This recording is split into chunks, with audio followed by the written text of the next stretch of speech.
नमस्कार। मैं वीके शास्त्री अपने चैनल के माध्यम से आप सभी दर्शकों का बहुत बहुत स्वागत करता हूं।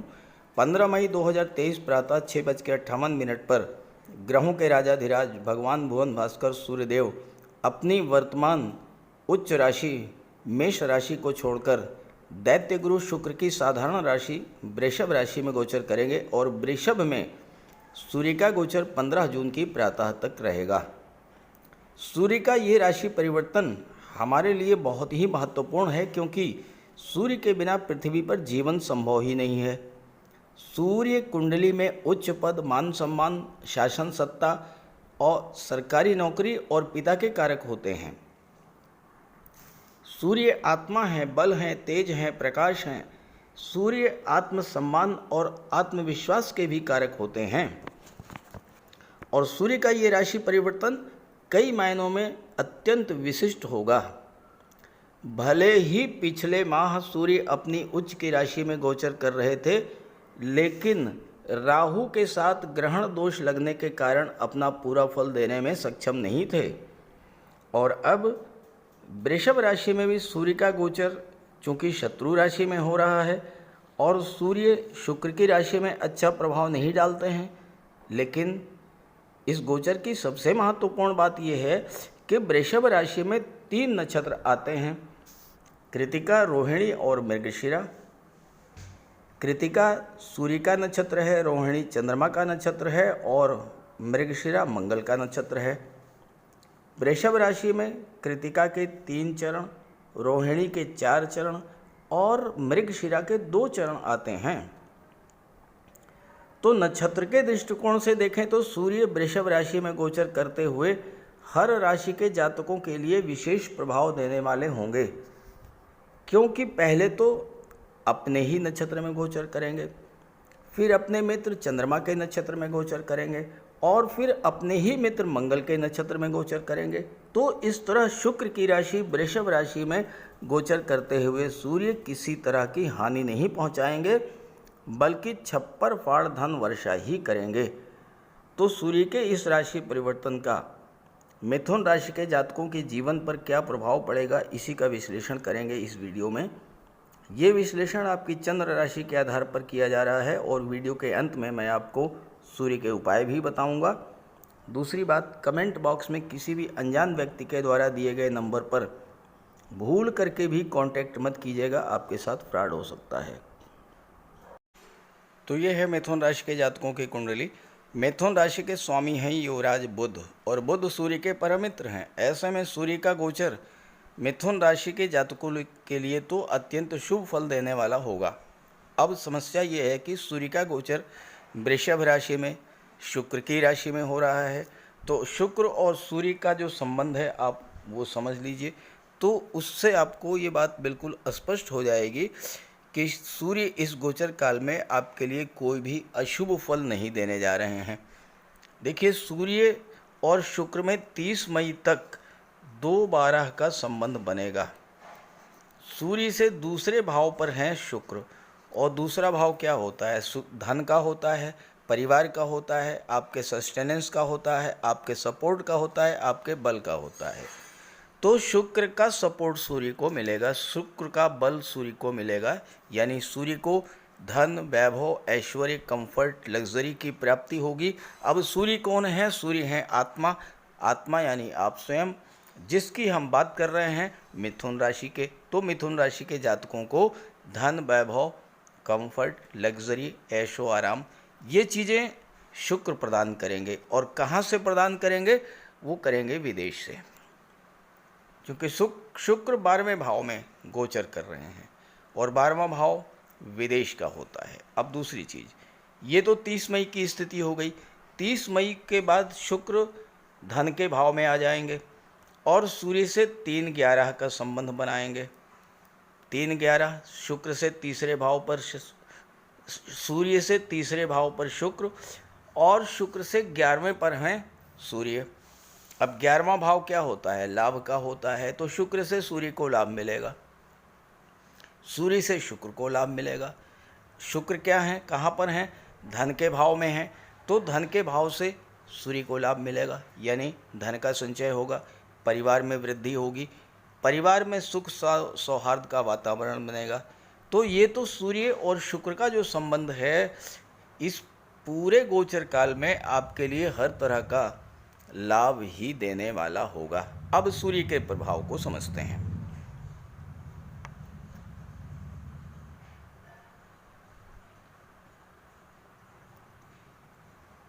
सूर्य 12वें भाव में है।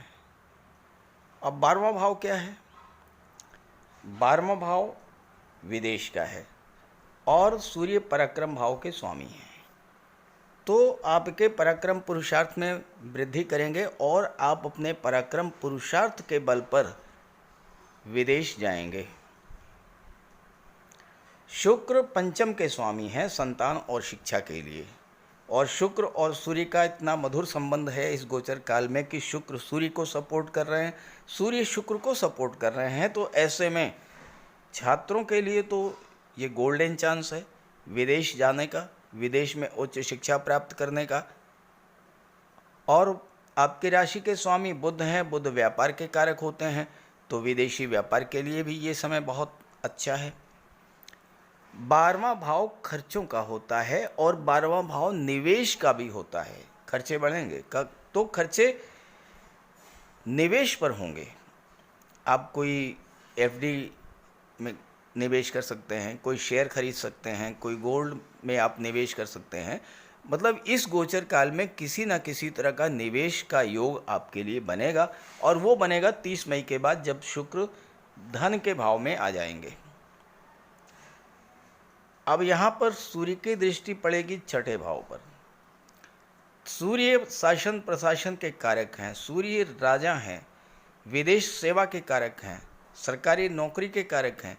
जब सूर्य की दृष्टि 6ठे भाव पर पड़ेगी तो छात्रों के लिए ये समय अत्यंत उपयुक्त है कंपटीशंस को बीट करने का, क्योंकि 6ठा भाव कंपटीशंस का भी होता है, सर्विस सेक्टर का भी होता है, 6ठा भाव कर्ज का भी होता है, और शुक्र धन के भाव में बैठे हैं। आपका कोई कर्ज है, इतना धन प्राप्त होगा विदेशों से कि वो कर्ज तो समाप्त हो ही जाएगा।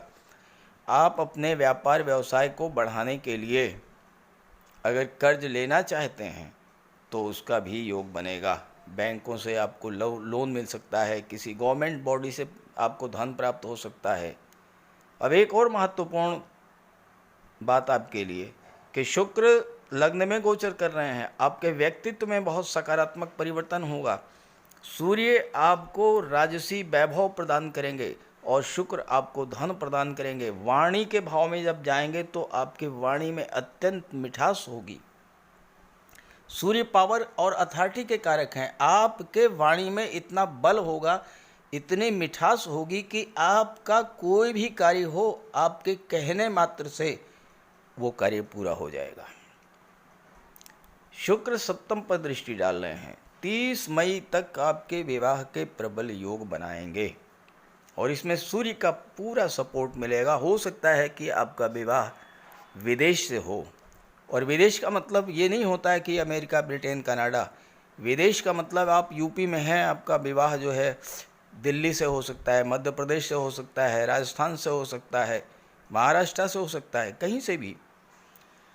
जो स्थान आपकी मातृभूमि से दूर हो, भाषा और कल्चर थोड़ा अलग हो, वो विदेश कहा जाता है। तो विदेशों से आपको हर तरह का लाभ मिलने जा रहा है। सप्तम भाव व्यापार का होता है, शुक्र की दृष्टि पड़ रही है। शुक्र से संबंधित अगर आप व्यापार व्यवसाय करते हैं, जैसे आप कॉस्मेटिक्स का व्यापार व्यवसाय करते हैं, गारमेंट्स का करते हैं, फैशन डिज़ाइनिंग का काम करते हैं, ड्रेस डिज़ाइनिंग का कार्य करते हैं, महिलाओं के सौंदर्य प्रसाधन या परफ्यूम्स का व्यापार व्यवसाय करते हैं, ब्यूटी पार्लर है आपका, फोटोशॉप है, डेकोरेशन का काम करते हैं,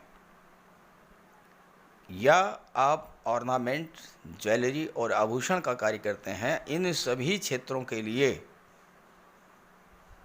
व्यापार व्यवसाय में उन्नति का प्रबल योग बनेगा और विदेशों से व्यापार का विशेष योग बनेगा। यहाँ पर सप्तम भाव जो होता है वो लव रिलेशंस का होता है। इसके स्वामी हैं शुक्र और आपके लग्न में बैठे हैं। 30 मई तक आपके रिलेशंस बहुत स्ट्रांग होंगे, मैरिज में कन्वर्ट होने का प्रबल योग बनेगा। और शुक्र जब विवाह के कारक बनते हैं तो विवाह के बाद धन भी प्राप्त होता है, विवाह के बाद भाग्योन्नति भी होती है, क्योंकि जो आपका लाइफ पार्टनर है वो घर का अर्निंग मेंबर होकर के आएगा या कोई व्यापार व्यवसाय करने वाला होगा। 30 मई के बाद शुक्र जब धन के भाव में आएंगे तो अष्टम पर दृष्टि डालेंगे। धन के कारक हैं। आपका कोई पैसा जो कि डूब गया था, जिसे आप भूल चुके थे, आपने ये सोचा कि ये पैसा तो अब आपको मिलना ही नहीं है, अचानक से वो पैसा आपको मिल जाएगा। किसी को आपने उधार दिया था, वो पैसा आप सोच रहे थे कि नहीं मिलेगा, अब वो पैसा आपको मिलने का योग बन जाएगा। अष्टम भाव की चीज़ों से आपको धन की प्राप्ति होगी। ज्योतिष से, तंत्र मंत्र से, रिसर्च के क्षेत्र से, ऑडिट के क्षेत्र से, टैक्सेशन के क्षेत्र से, इंश्योरेंस, मार्केटिंग के क्षेत्र से आपको धन की प्राप्ति होगी। आप शेयर ब्रोकर हैं, कमीशन एजेंट हैं, आपको मोटा मुनाफा होने का योग बना देंगे शुक्र। और इन सब के पीछे हो गए सूर्य का बल, सूर्य का तेज, सूर्य का प्रकाश, क्योंकि सूर्य और शुक्र इस समय बहुत ही मजबूत स्थिति में हैं। हालांकि थोड़ा सा आपको स्वास्थ्य के प्रति सावधान रहना पड़ेगा, क्योंकि 12वें भाव में है सूर्य और छठे पर दृष्टि डाल रहे हैं। शत्रुओं को पराजित कर देंगे, विघ्न बाधाओं को समाप्त कर देंगे, कर्ज है उसे उतार देंगे। लेकिन अगर आप हार्ट पेशेंट हैं, अगर आप एंजाइना पेन से या नेत्र कष्ट है आपको, या हाई ब्लड प्रेशर है, माइग्रेन के शिकार हैं, सरदर्द की प्रॉब्लम है, तो आपको थोड़ा सा सावधानी भी बरतनी पड़ेगी। इसके अलावा मिथुन राशि के जातकों के लिए सूर्य का गोचर हर दृष्टि से लाभ देने वाला है। आप इस गोचर का पूरा लाभ उठाएं और ज़्यादा से ज़्यादा लाभ प्राप्त करने के लिए सूर्य का उपाय भी करें। तो बात करते हैं उपायों पर। अगर अभी तक आपने सूर्य देव का उपाय नहीं किया है तो अवश्य कीजिए। सूर्य देव की आराधना करें। खास करके छात्रों को या जो कॉम्पिटिटिव एग्ज़ाम्स की तैयारी कर रहे हैं, उन्हें तो सूर्य के उपाय अवश्य करने चाहिए। सूर्य आत्मा के कारक हैं। इस पृथ्वी पर सूर्य के कारण ही जीवन है और सूर्य की ही ऊर्जा, प्रकाश और ऊष्मा से हम कार्य करने में सक्षम होते हैं। सूर्य देव की आराधना करेंगे, आत्मा को बल मिलेगा, आत्मविश्वास में वृद्धि होगी, कार्य करने की ऊर्जा प्राप्त होगी, जीवन में रोशनी आएगी, भाग्य चमक जाएगा और फिर आप सफलता की सीढ़ियां चढ़ते चले जाएंगे। तो प्रातःकाल स्नान करते समय जल में लाल पुष्प या केसर डाल करके स्नान कीजिए। इसके बाद सूर्योदय से 1 घंटे के भीतर सूर्य देव को अर्घ्य दीजिए। तांबे के लोटे में जल, अक्षत, लाल पुष्प, रोली, लाल चंदन ये डाल करके सूर्य देव को अर्घ्य दीजिए। ध्यान रखें कि सूर्य देव को अर्घ्य 3 बार में देना है।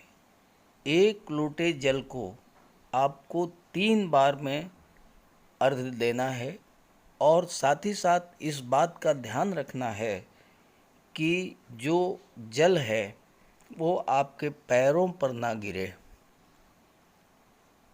इसके बाद गायत्री मंत्र का जाप करें, आदित्य हृदय स्तोत्र का पाठ करें।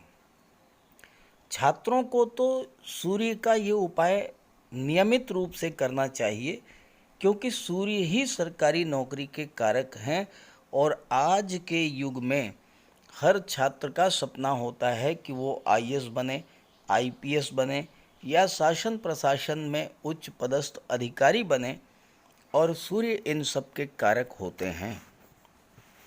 सूर्य पिता के कारक हैं। पिता का सम्मान कीजिए, उनकी सेवा कीजिए, उनके मार्गदर्शन में आगे बढ़िए। यदि किसी तरह का कोई विवाद भी है तो उसे भुला दीजिए और उन्हें किसी तरह का कष्ट तो बिल्कुल न दें। इससे सूर्यदेव को बल मिलेगा। सूर्यदेव को बल प्राप्त हो इसके लिए रविवार को नमक का सेवन न करें। दलिया, दूध, दही, गुड़, गेहूं की रोटी, इन सब का प्रयोग करें। रविवार के दिन सूर्यदेव को अर्घ्य देने के बाद एक तांबे की अंगूठी या तांबे का छल्ला ये धारण करें और जितनी आपकी क्षमता या सामर्थ्य हो यथाशक्ति लाल वस्त्र, गुड़, गेहूं, मसूर की दाल या तांबे का दान करें। गौ माता की सेवा करें, उन्हें रोटी दें, चींटियों को चीनी दें, मछलियों को आटे की गोली खिलाएं। ध्यान रखें कि जो भी उपाय करें यो पूरे मन से करें। उपाय करते समय सूर्यदेव का ध्यान करें और साथ ही साथ अहंकार और क्रोध इनसे दूर रहें। आप ये उपाय करके देखिए, जीवन में इतना बड़ा परिवर्तन आएगा कि आप कल्पना नहीं कर सकते। तो मेरी बात से सहमत हों तो उपाय शुरू कर दीजिए और वीडियो अच्छा लगा हो तो अपने साथियों को, मित्रों को भी ज़रूर शेयर कर दीजिएगा। नमस्कार।